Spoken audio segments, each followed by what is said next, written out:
Hello. Test, test, test. It's up to you. James and Paul, are we ready? Do you want to give it a few minutes? James is ready? We're live. Wow. You've already started. We've already started. I'll keep an eye on live. Cool. Well, thanks for coming. This hackers.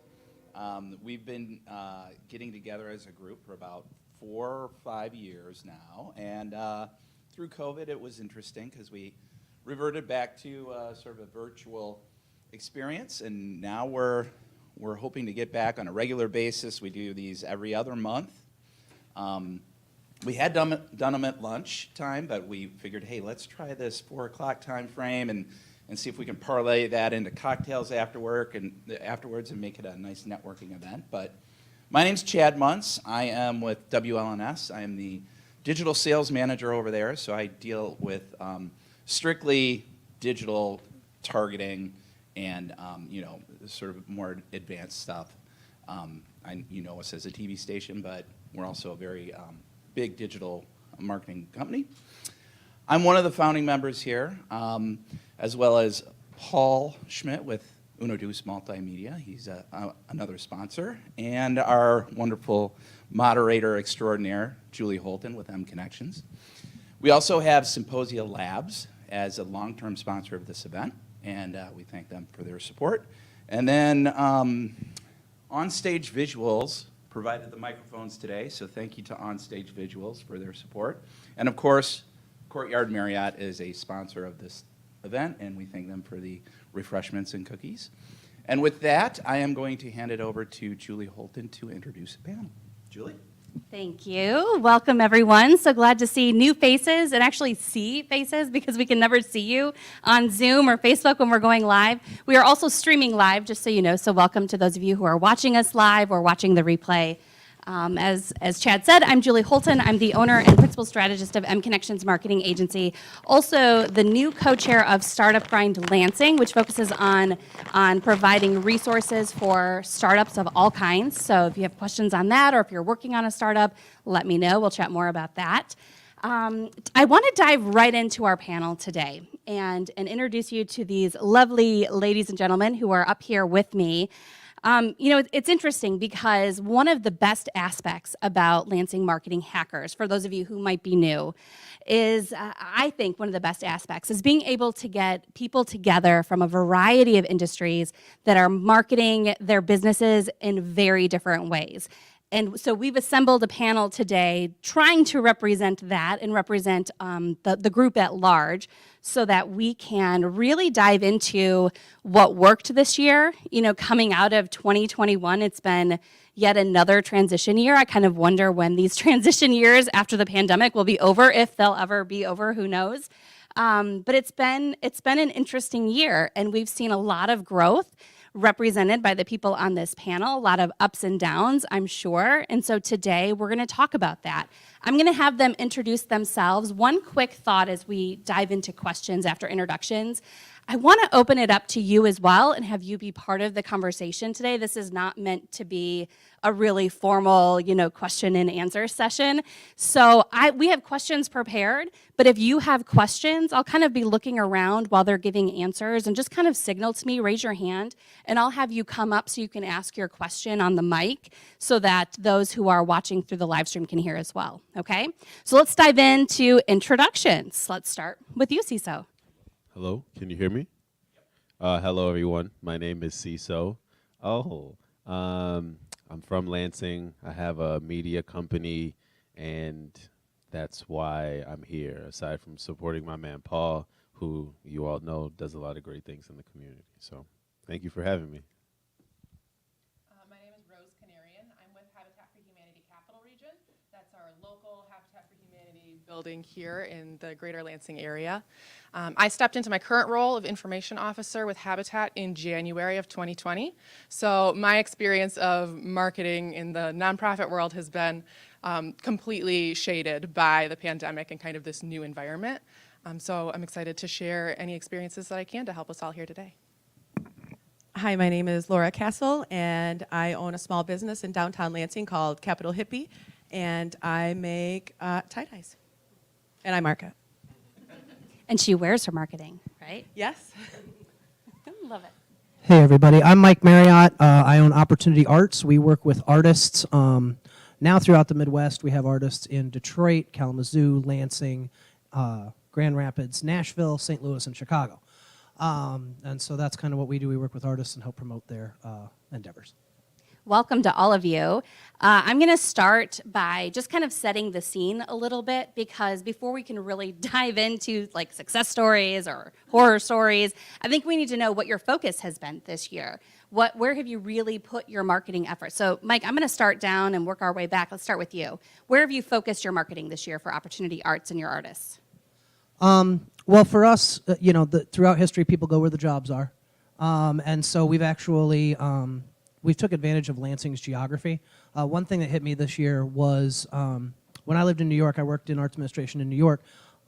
It would take me an hour and 10 minutes to get into the city from Long Island. Then I had to change trains and get on a subway to get somewhere. So it took an hour and 45 minutes to 2 hours to get anywhere in New York. What that made me realize is Ann Arbor, Detroit, Kalamazoo, all of the Grand Rapids, they're all within. They're technically more local to me now than New York City was when I was on Long Island. And I think a lot of people don't think about that, how actually close we are to a lot of those cities. So a lot of the artists have been doing stuff in multiple cities to generate more revenue. Okay, so I'm just going to ask a quick follow-up. So you've been focusing, it sounds like, on kind of a geographically using, kind of cross-promoting within different cities.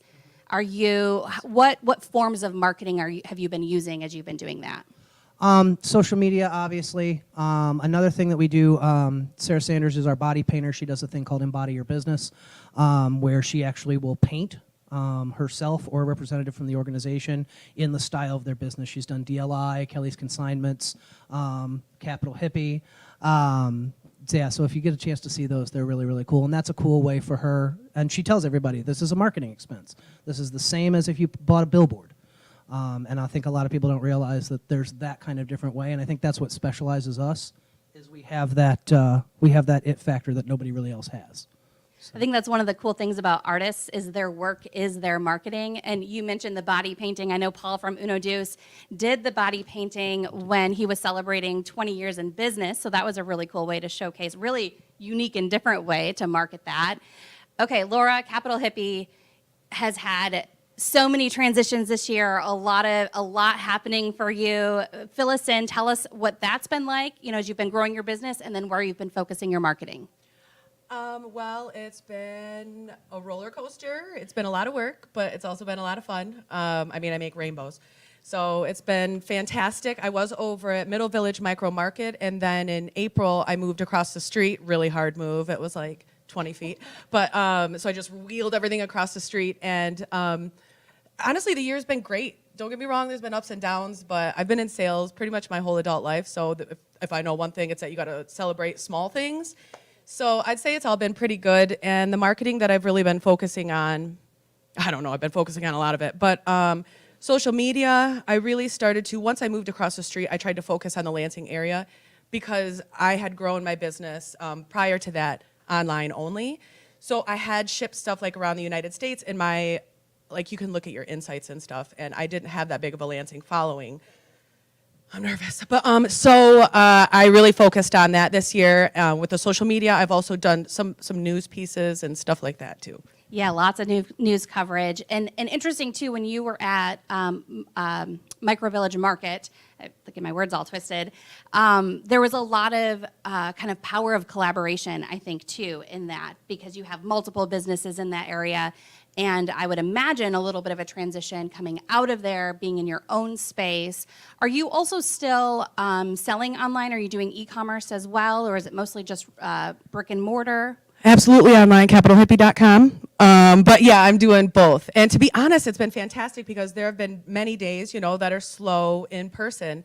But it seems like those days I really get like an uptick in online sales. And I took everything off of my online store when I moved from Middle Village across the street, because I had to figure out how to get the inventory to come out if someone ordered it online to, come out in person, or vice versa. But so Hannah, my right-hand lady, she helped me upload everything back onto the website, and it's been fantastic.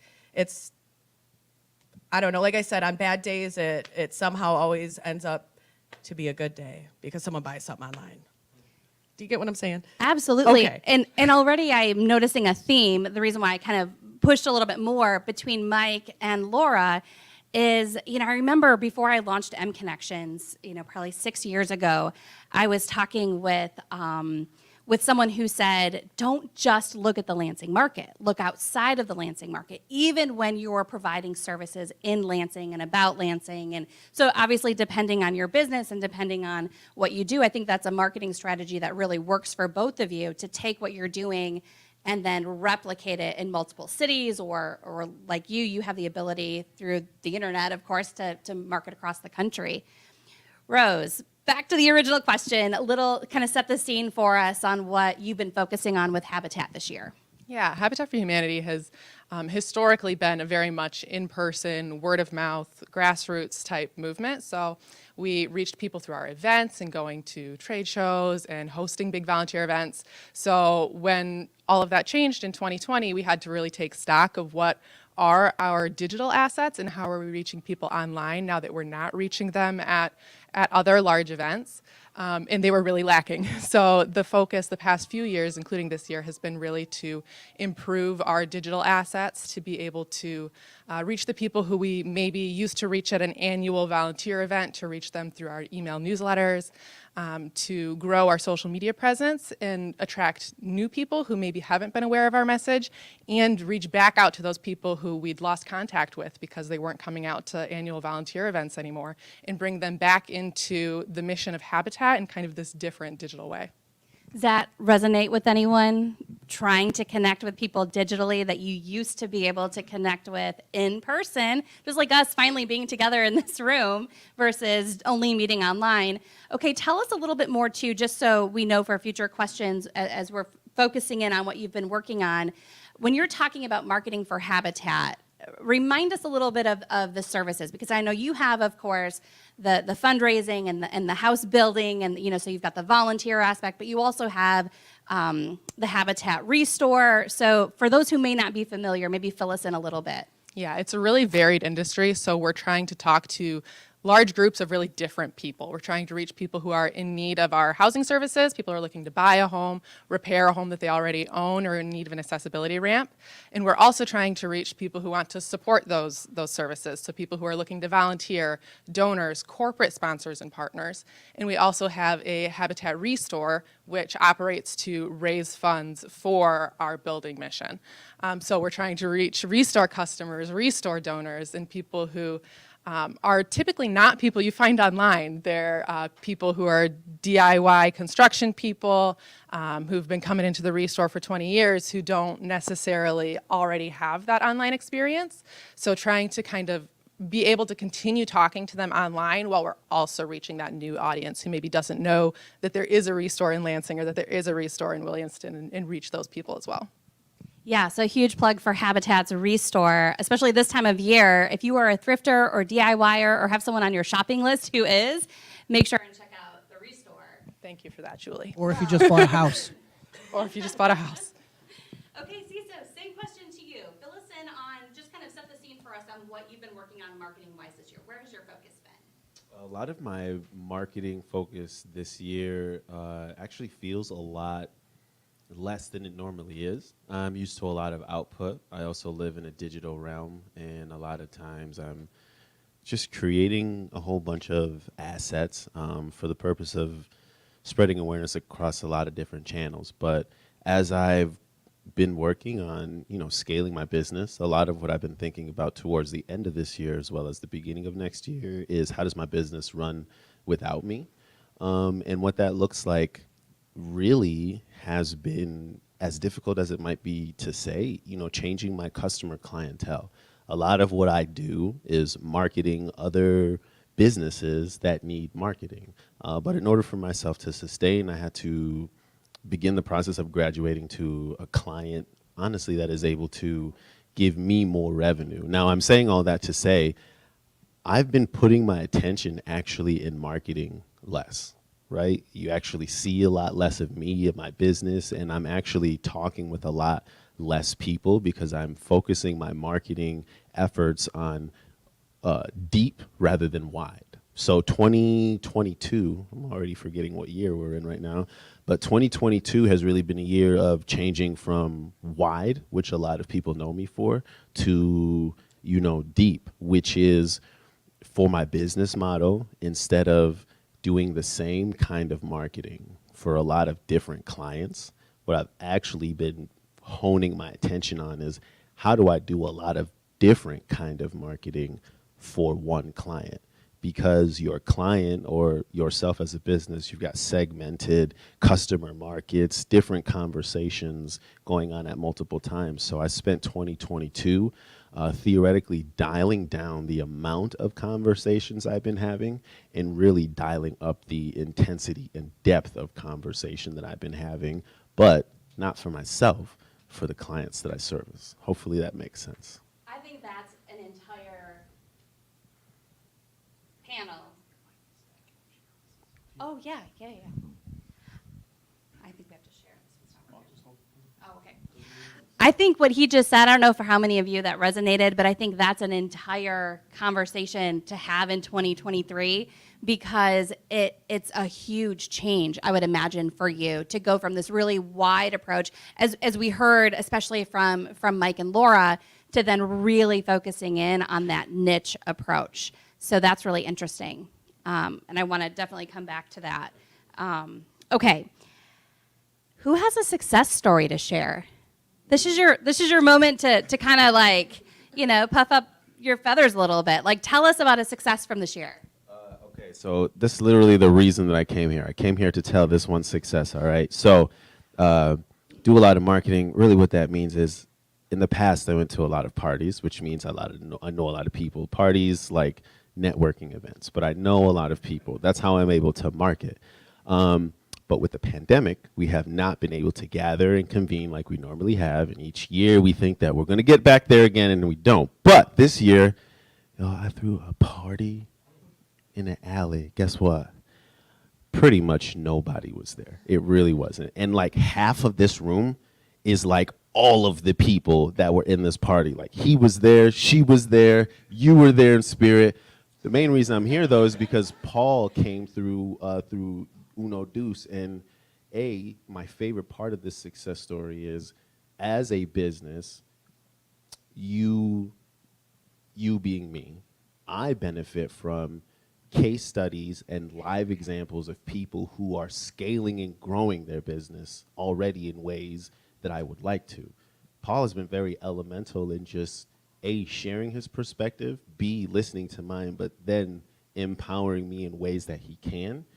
In order for me to tangibly try the things that I'm doing. Y'all, I threw a jumper in my neighborhood in the alley playing South African music. I'm a first-generation American. It was the same day as an African festival. The biggest note that I took away from that day was somebody who was from a different part of Africa wrote, I don't even remember where it was, but they said this was the first time that they felt like they were at home in America. That was such a wonderful note about the event, but it just meant a lot to me because it is so close to the ethos of my business. A lot of what I'm doing is marketing, but a lot of what I'm doing is making space for people who don't have space, and that's something that I understand with my cultural background. So for someone from a different place to say that our event was one of the only times since they've left where they felt at home was really remarkable. And it was also just such a win as a business because everything worked how it was supposed to, but it wasn't sensational, it wasn't sexy, it didn't look humongous, and you didn't know about it. And a lot of my business in 2022 was like that. It was just regular business, little by little by little. So, Paul, I'm here to celebrate you, baby. I love that story for so many reasons. But I have to focus on the relationships, right? Like that's what marketing is all about, is building those relationships. So many of you in this room are connectors, just like Paul. And if you don't know Paul, by the way, get to know Paul. You can hear why. Paul is an incredible connector. But also, another thing I loved about your story is it's not about how big the number is when it comes to impact. It only takes one.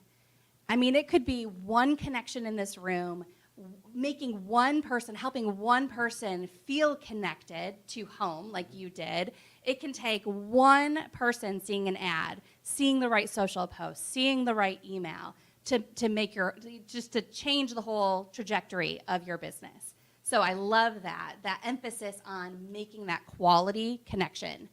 Rose, success story. Well, that was an amazing segue to my success story, which is trying to reach people on a more personal, quality level in a digital way, because we're not talking to them the same way that we used to. It was actually last July, we started a new e-newsletter, Blueprint. I love it. I talk about it. Go to our website and sign up for it. And it was really to connect with people and share not just the headlines of what's happening in the habitat world locally, but all of the other little things that we're doing, all of the people we're touching, all of the behind the scenes things that we're working on, and give people more ownership of what Habitat for Humanity is, because it's such a community organization. Then that newsletter started with, I think, a list size of about 160 people who we were already really connected to, or people who had explicitly asked to be on our monthly newsletter. And we kind of backed off from all of the other, email addresses that we have in our bank who we might send other things to, and just really focused on this deeper connection with people. That newsletter's grown to almost 400 people in the last 18 months. And it's been really huge. We have a huge open rate. We have a lot of connection. If I'm asking in that email for people to email me back and let me know what they thought about something, I always get a few replies, which is incredible, because those people feel like they're actually talking to me at Habitat and not just being marketed to. So being able to create that personal connection in your marketing that gives people something in their inbox that they wanted. They wanted that marketing email, and kind of fostering that relationship in a deeper way has been really big. And it's something that is small numbers, but it's amazing to go back and look and see, like, hey, I asked this group of people to do something and people actually did, and I can see it. So having that kind of small, intimate group growing and fostering that has been amazing this year. And imagine that, an email marketing campaign that is not trying to sell anything. You're just building connections so that when you do have an ask, they're ready, they're connected, they're primed. And we do, our Giving Tuesday campaign is primarily an email campaign. So to then be reaching back out to those people who we talk to monthly and being able to tailor it to them, knowing that they're in our monthly newsletter and hearing from us and say, like, hey, will you support us on this day of giving, and being able to see that return rate and say, yes, the people who we're talking to in our monthly newsletter are the people who are donating to this campaign now because they've been with us all year long. So that's awesome. And I saw you hit big numbers on Giving Tuesday, so there must Hit have been big a numbers. literal payoff there with building those relationships. Absolutely. Yeah, awesome. Laura, success from this year. I think that I've had a lot of successes this year. Well, opening my own brick and mortar, that was pretty big, terrifying. Yeah, for that, guys. That's you. huge. Thank you. Yes. So I also started an email campaign, but mine is to sell to people and to ask them to buy from me. But I looked at this a couple weeks ago, and I looked at the open rate and also the rate of people who bought from the emails that I sent out. And I was blown away because honestly, I didn't think email campaign now would be like a thing because I open very few emails. I'll just scroll right by it or whatever. But that's been a huge success. Honestly, just all of it. That I'm here right now. You guys asked me to be here. That's really cool. I think just all of it. I've made a lot of really good connections in downtown and around the area, and I consider all of those things big successes. Yeah, and I love when we can come together and celebrate successes like you growing and needing to move and having that transition happen. Mike, we're coming to you next. Talk about some of the successes that Opportunity Arts has seen this year.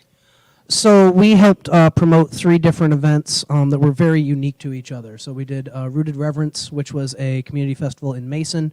We worked with Morgan and Sarah Renee Sanders on that, Morgan Madden. We did the SpellCon, which for Stefano and Courtney, it's basically a Comic-Con for the occult. We did that, and then we also worked with Mila Lynn and Tori Gray on their 3rd Inktober event. All of those events were very, very different audiences, and I think that's important. One of the things I think I do well is I know my audience, and you got to connect. Like, you can't just send it out into the ether. You have to know your audience and who's going to, like, promoting Rooted and SpellCon and Inktober, the same wouldn't work. I think one of the biggest successes, and I want to give this to Morgan and Sarah, is the festival that they put on in Mason, it was just 2 kids. They don't have a committee or they don't have army of people. It was just the 2 of them. They raised, in-kind giving, $25,000 for this event with a $6,000 artist budget, which I think is very important because a lot of times people say, you know, oh, we'll donate this piece or do that.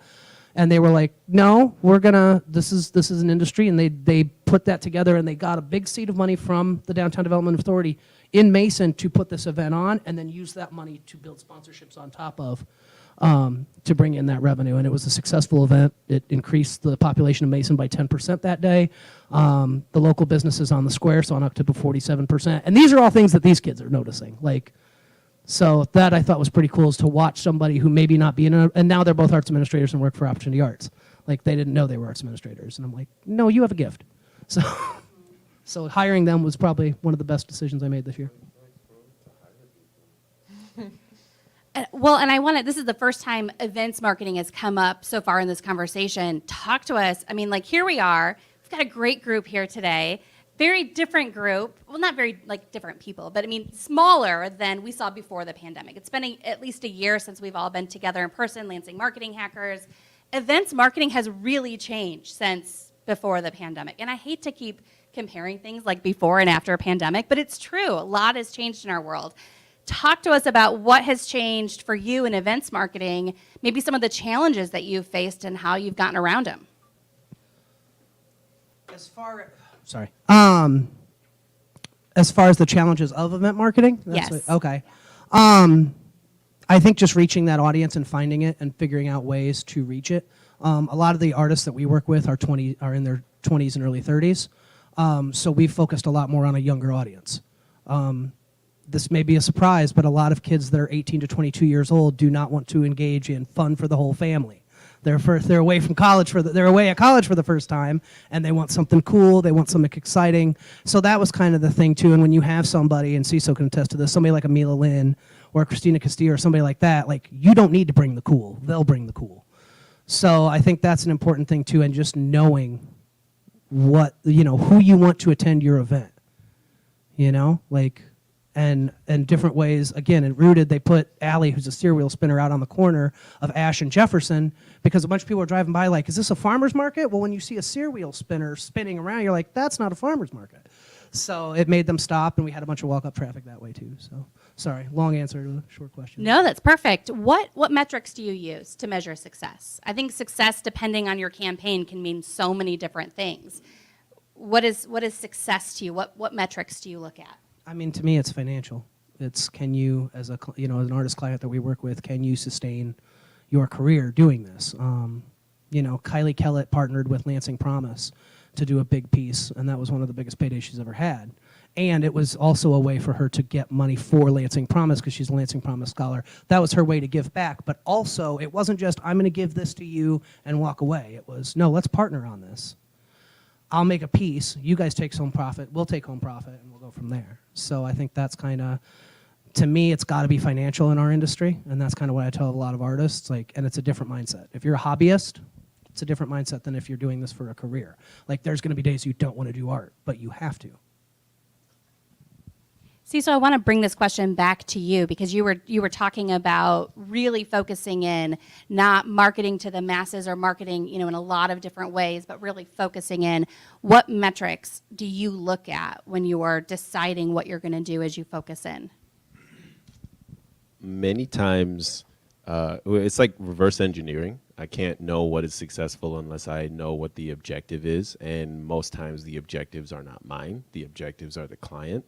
And sometimes I have like different personal objectives than the client, and I have to reconcile that by making sure that what they want to get satisfied happens first. So I might want there to be a whole bunch of attendance, and the client might appreciate that, but actually prefer something else happen first.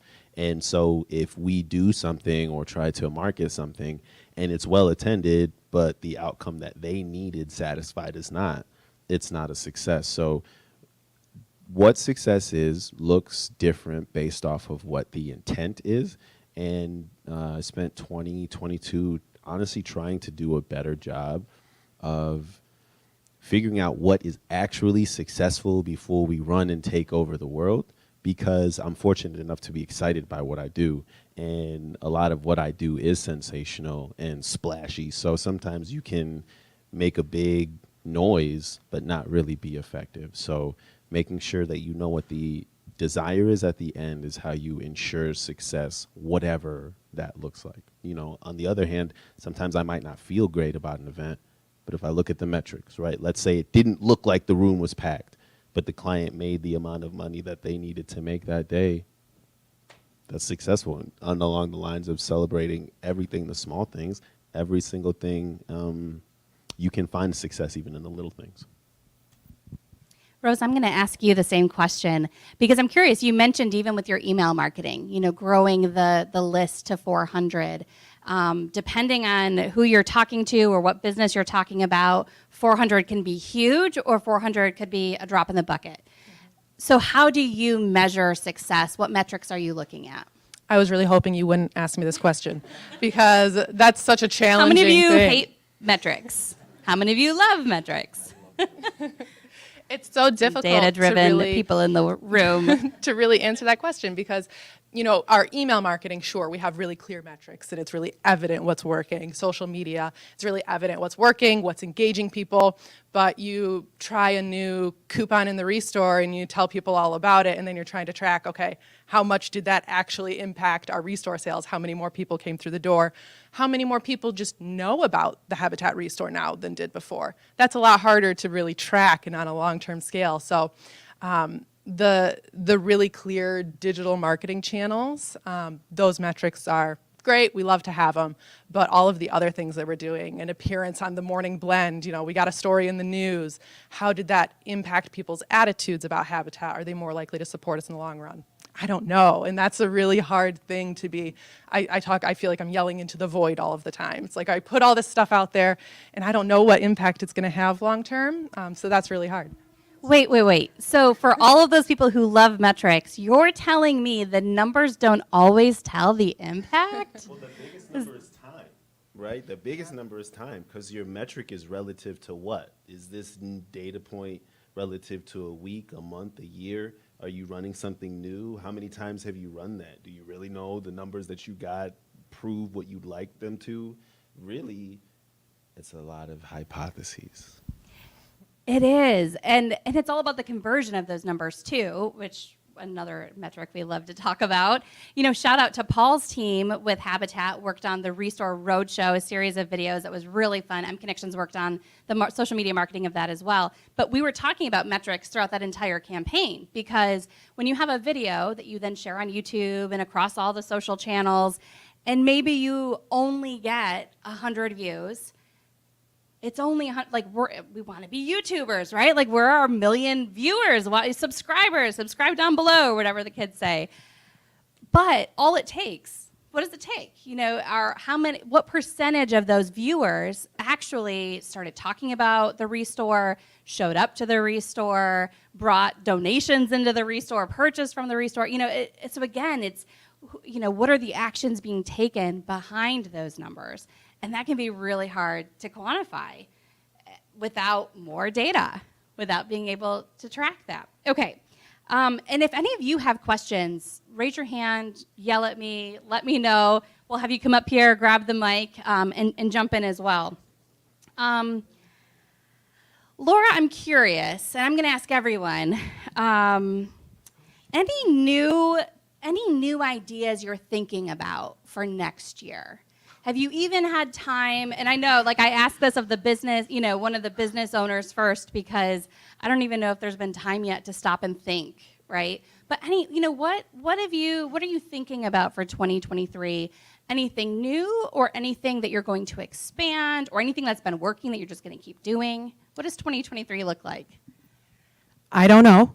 But I would imagine I do plan to do more events and collaborate with more business owners and other people around downtown. What was the question again? Just what What do I plan for 2023? I really Yeah. don't know. I'm trying to make it through these next few weeks right now. I will probably do like more social media stuff. I will probably do events and have blowing bubbles outside of the shop, and I don't know, kind of do a little bit of everything. I'm sure I'm going to think of a fantastic answer tonight once I go home. But events, a lot of events. Mike, what about you?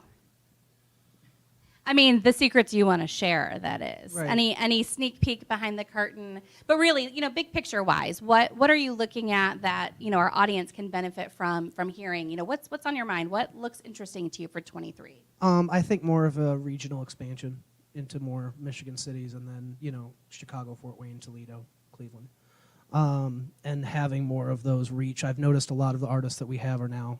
Nashville's picked about 3 artists from Lansing. We've lost Jonathan Hibbs. I can go through a list, but they're in Nashville now, and it's that we want to keep the talent here too, but they also have to go. And so I think that focus of being more regional, like one of the best decisions I made in 2022 was giving up our brick and mortar in Lansing. Because we had it, and the goal was get people to come to it, take art classes, artists use it, things like that. It just didn't work out. We had it for 8 months. We gave it up, and it was one of the best decisions to do that. It gave us a lot more freedom to move, to be places, to go around, because we didn't have to worry about filling that space. And so sometimes you see something, and you're like, well, this... And we also got to work out some kinks. One of my favorite quotes about Bill Belichick, who's the coach of the Patriots, is, why wasn't he good in Cleveland? And he said, well, he got to make all his mistakes in Cleveland. And so that kind of a thing, too, is that you either win or you learn, to me. That's you win or you learn, and that's kind of what we're looking for 2023. And then being more specific with our social media platforms for the artists that are using it. Oh, I like that. Okay, so more specific on the social platforms. Talk to me a little bit about, like, as you're expanding out into other regions, for anyone else who might be interested in that, expanding outside of, the Lansing DMA. What does that look like for you? What mediums are you going to use? Where do you focus your efforts? We're going to focus a lot on TikTok because, again, when you have a visual medium, TikTok is perfect for it. And it's funny, too, because a lot of times, too, with the artists, they don't have a lot of money to pay for social media management packages and all that things. So it's, okay, we'll focus on the one that's going to get you the best bang for your buck. If you're a body painter, get on TikTok now. And so that's kind of, that was, sorry, I'm forgetting my question again. No, that's great. We're creatives. Any fellow TikTokers in here? Who should we be following? Amy, Xander. All right, we'll follow you. Rose, what about you? What do you have in your plans for next year? What are you going to focus on, or where will you focus your efforts? Yeah, we spent a lot of time this year kind of going through our structural capacity for digital marketing. We just launched a new website with Super Web Pros. I saw Jesse walk in. So that has been a huge undertaking and something that is going to totally transform the way we're able to do things in the coming year. Previously, we'd been trying to develop workarounds for we don't have a great place to send people for a good landing page on our website because we won't be able to do X, Y, and Z once they get there. So what if we send them over to this thing, and just trying to figure out ways to kind of accommodate for a broken Anyone website. else duct tape things together? No. Yeah. Oh, the habitat world is all about Yes. duct taping things together, let me tell you. So to have a shiny new website where we can really just take people through in a natural progression to where they expect to go, where we want them to go, and take them in that journey with us is enormous. So next year, to be able to focus our attention on reaching new people and talking to them about our campaigns, and spend a little bit less time trying to get our back end put together and have that site. We've been working on growing our social media followings over the last year, so to now have a slightly larger social media following that we want to maintain and be producing good quality content for them. So a lot of investment has gone into our audience and our systems to be able to market to people in this past year, so we're just really excited to be able to use it to its fullest now. Yeah, absolutely. And nothing against any of us, myself included, that has to, piecemeal things together and really pull ourselves up by the bootstraps to get things moving and going. But once you can round that corner and build that website that actually functions the way that you need it to function as a marketer, and the way that your I was going to say customers, but for you, it's volunteers, it's donors, it's sponsors, it's resource shoppers, the way that they need that experience to go. I mean, it's all about that client experience, which we also haven't even talked about, today, and what that looks like in 2023. But before we go there, Siso, what are you talked a little bit about this focus on your niche. What do you want to share about, marketing efforts or focus for 2023? Speaking for my company, I guess 23. Next year's the Jordan year. We have to ball out, and honestly, do a lot less. I, as the company leader, need to do less, and hopefully in like 2 years I'll do nothing. And if I'm doing nothing, that means that I can do more of what actually made the business start, which is make the connections. Now, I was really good at making connections, so I built a business around making connections, but making the connections and keeping the business sustaining is not necessarily the same thing, so I need to replace myself so that I can go back out. But also the other end of that is the company that I'm building needs to last. It needs to outlast me, right? A lot of these individuals that we talk to who market for companies, these companies have been there for a long time. So 23 is about balling and then figuring out how does this thing actually run without me. Like, for real, don't call me. Not because I don't want you to, but you don't need me. You don't need me to run this business. You are speaking my language. Like, we're going to put on those Air Jordans. We're going to go have coffee, because any other business owners in the room that are finding themselves in that situation, you want to essentially work yourself right out of the workflow of your business and figuring that out. It sounds like you and I are in lockstep right now. Yeah. All right. Any questions, guys? Chad. I'm interested. Here's how I want to frame this. Can you guys all tell me your top 3 social media platforms that you use, and whether you're using them strictly organically or if you're doing paid promotion on them? So top 3, and then are you doing paid promotion with them or just organic? Let's start with Siso, because I know you're working for a number of clients. So for you, I'll just slightly rephrase it to say, when we're talking about lancing businesses, what would your top 3? Where would your focus be? I think the platforms are really the same. It's just to the point of targeted strategy and organic. That kind of changes up for each one. But Facebook, Instagram, TikTok, Snapchat still does exist. But each customer is like a little different. I have some, like for myself, I'm straight organic because that's just how this company was made. I'm 100% organic. For other clients, we have targeted ads, figuring out what we're trying to do. So I say a lot of times I'm like a teacher, and I have a lot of different students. So I need to know the curriculum well enough to give them the lesson how they need. Hopefully that makes sense. It's hard to even say what are our top 3 social channels because Facebook just blows all of the other ones out of the water. We're using Facebook, Instagram, Twitter, LinkedIn, YouTube, but our audience is really on Facebook, and that's where they engage with us. We do have some growth in the other channels, and we're certainly not ignoring them. But if we want something to get engagement, if we want people to see something about an event and actually follow through, it's going to be Facebook for us. We don't do any paid promotions generally. We've done a couple Facebook-like campaigns, some sponsored posting, but it's almost entirely organic. My main one's Facebook, then Instagram, and then I have TikTok, but I've got like 4 followers. And then on Facebook, I do pay to boost certain ads. Like recently, I sold some tie-dye flannels, and they went over really well here. And so I was like, you know what? I'm going to target Chicago. I targeted Seattle, San Francisco, Colorado, Long Island, and a few other cities, and I focused on each of them for about a week, and that really increased the numbers, my following and stuff on Facebook. And then Instagram, it's like hit or miss. And then TikTok, I might as well not even have. But it's there. So we're going to be the exact opposite of everybody else because we're a unique industry. One would probably be Instagram, two would be TikTok, and then three would be Facebook.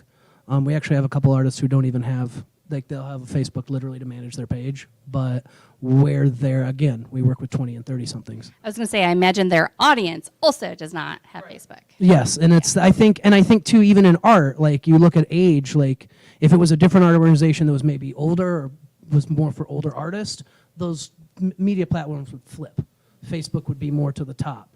But because of who we work with and because most of them are young, like they never even get to Facebook. I don't know, and you guys are experts, the social media people, but I feel like Facebook's getting MySpaced.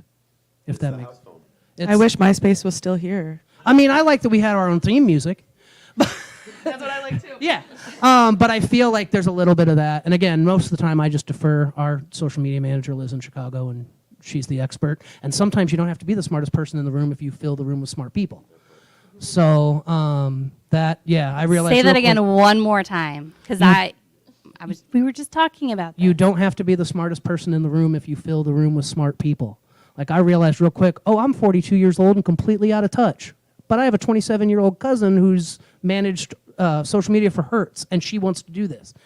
You're the go. Just let me know what I'd you're rather doing. not be the smartest person in the room because then we're in trouble. So, right? I mean, let's learn from other people. Know your strengths. Nobody wants me doing their taxes. I'll promote your show. I'm not going to do your taxes for you. I think to that I would add, like, well, I don't. It sounds. It's not as egotistical as it sounds, but like I'm used to being the smartest person in the room. And growing up, that was always affirmed, like, oh, you are very smart. So it's actually very difficult to learn the reality of not being the smartest person in the room when, you know, whether you're the strongest, the fastest, if you build, I was listening to Trevor Noah talking the other day, but you kind of build your identity around that, right? So in order for me to restructure the company, I have to reassociate myself with myself. Right? And I have to be like, no, there's a different value that I can provide in this equation other than being the fastest or the strongest or the smartest, even though in the past I have received a lot of great success. There's only so much that I can achieve operating that way. So not disagreeing with you, but really looking at it from the other perspective, because I honestly never really had to think about the reality of not needing to be the smartest person in the room. When now I'm running something and I'm like, I don't even know the best way to do that. I know how to do it well enough to get it done, but realistically, I need somebody to come in here and talk to me like I talk to my clients. I'm like, I don't know about that. So just if something anybody to gets think the about. reference, the meaning of life, when the meaning of life for the hospital administrator, and he's like, amazing what we can do these days. I've had so many of those moments throughout this year, like, oh wow, that's cool. Okay. Well, also, Siso, hard to work yourself out of that workflow if you're the smartest person, because who else can do your job if it's not you?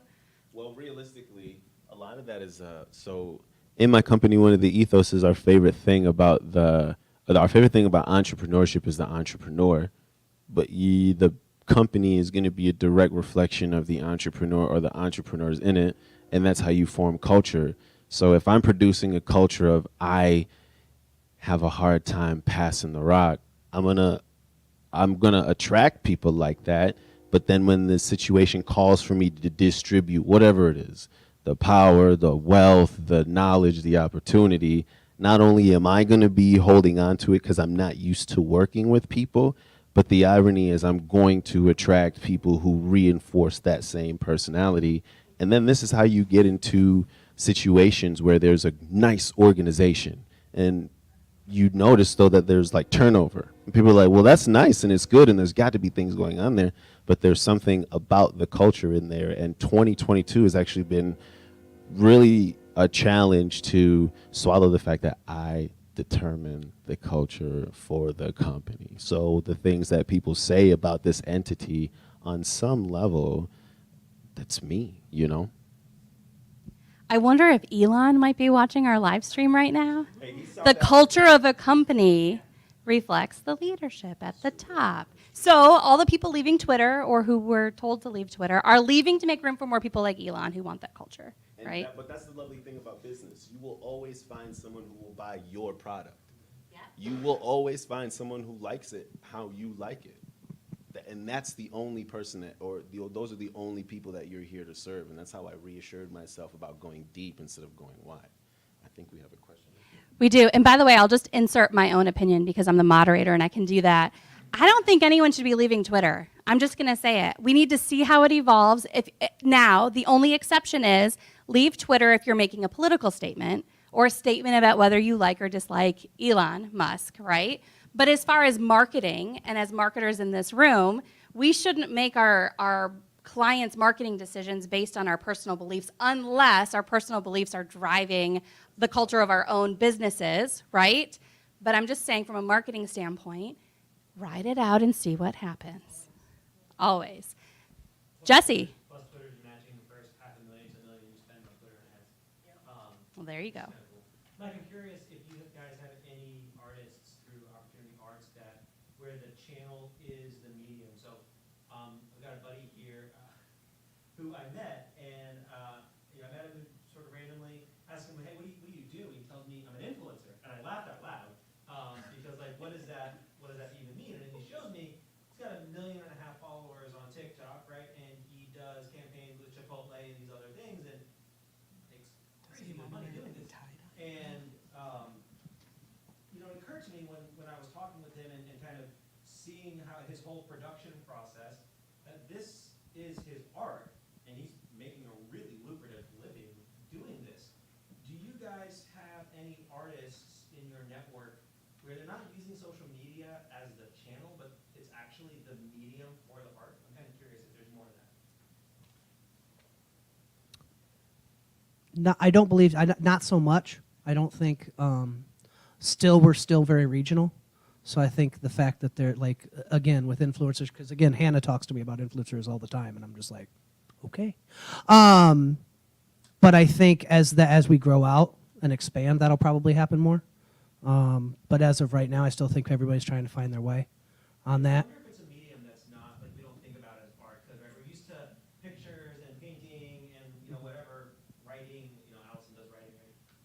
But it occurred to me when I was talking to this guy and I started, and I'm not on social media, everybody sort of famously known for not being on social media.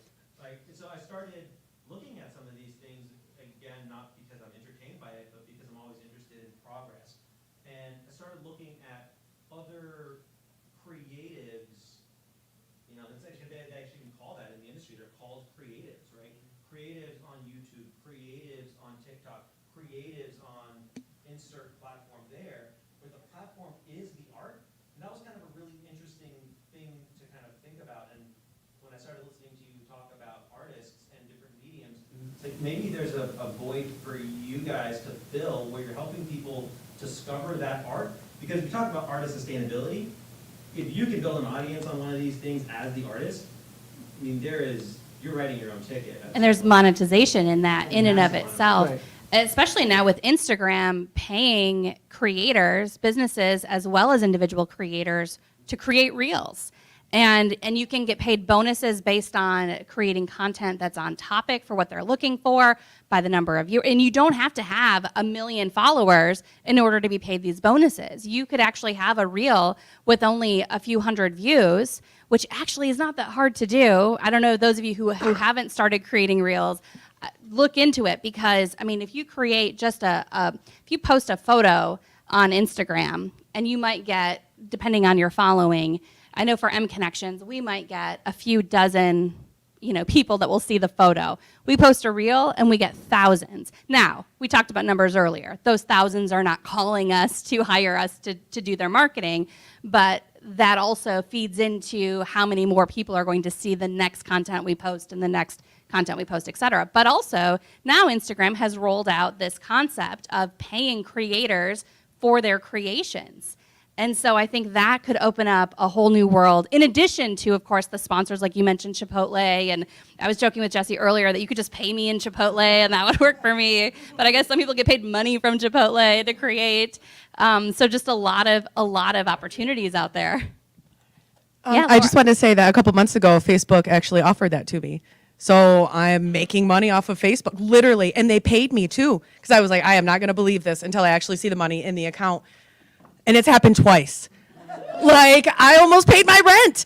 Like, I couldn't believe it, and it wasn't. At first, it was just for the reels, and then after that, it's just for like people engaging, and they really did it. They gave me the money too. I mean, I don't know how long it's going to last, but it's like very exciting because I had heard about it, and they did it.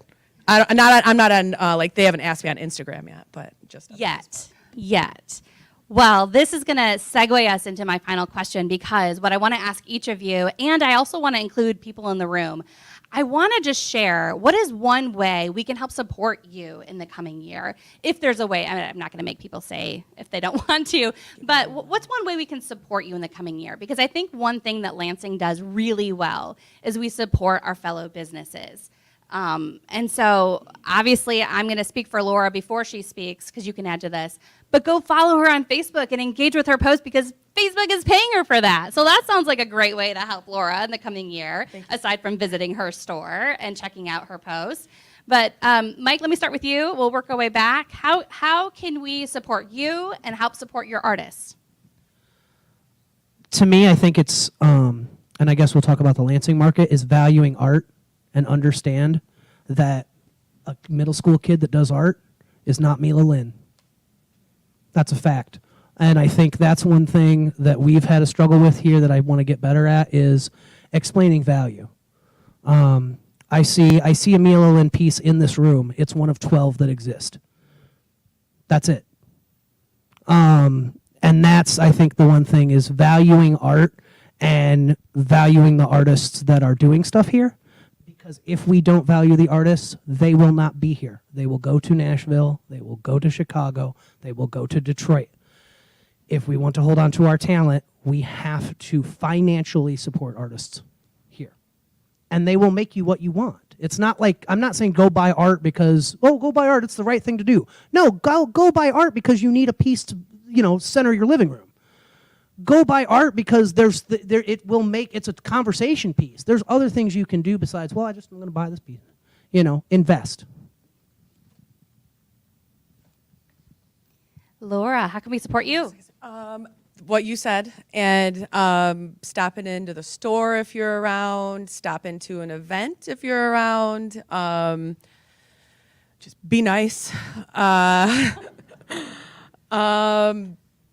Yeah, like the stuff because I'll get paid from it, and yeah, come see us, I guess.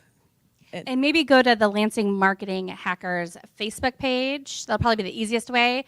And you guys put all your links to all your socials on the event page. That way we can find them easily and follow you, support you. Rose, what about you?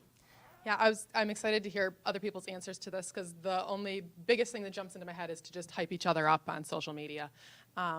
Not only is it, supporting each other, but it's more fun. I know for me in particular, if I'm going through putting out my social media content and it's like, okay, whatever number of likes, but then, oh, I see a comment on there who's talking to me and I get to reply, and vice versa if I'm talking with somebody about what they're putting out there. It helps all of us, and it helps me, energize me about other marketing stuff that's going on out there, other things that are going on out there. To be a part of that community is huge.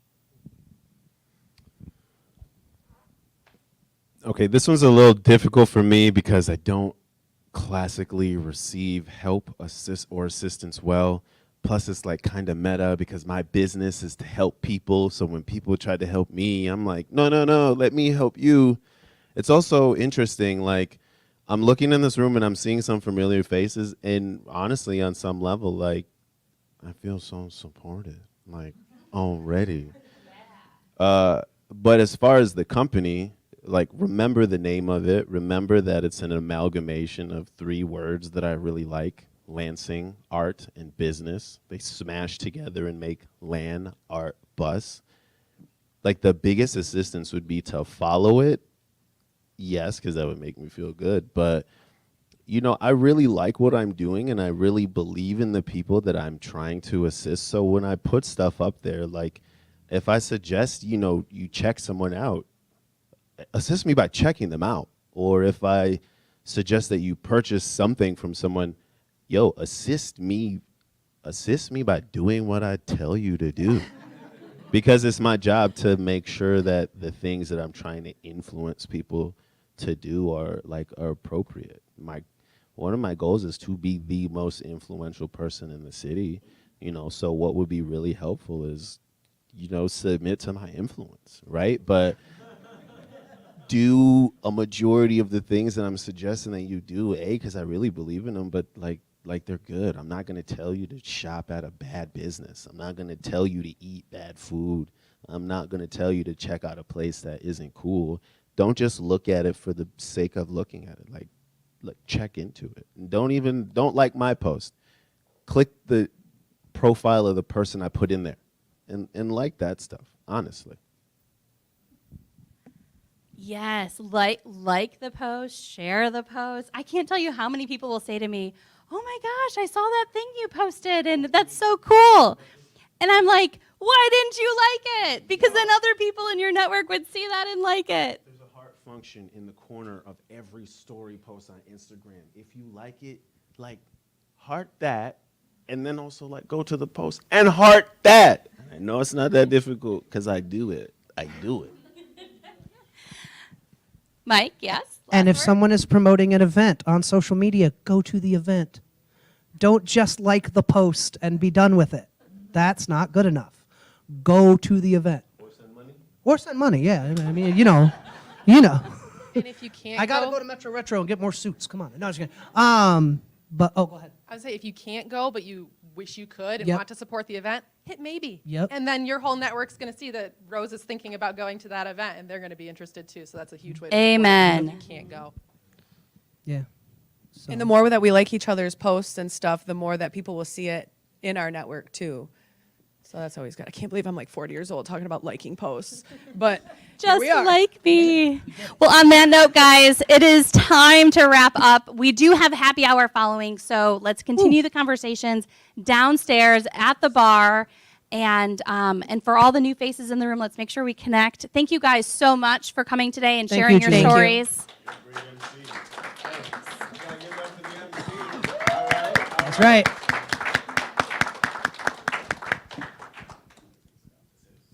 That's it. We're good. Wait, yeah, can I get a picture of all of you guys?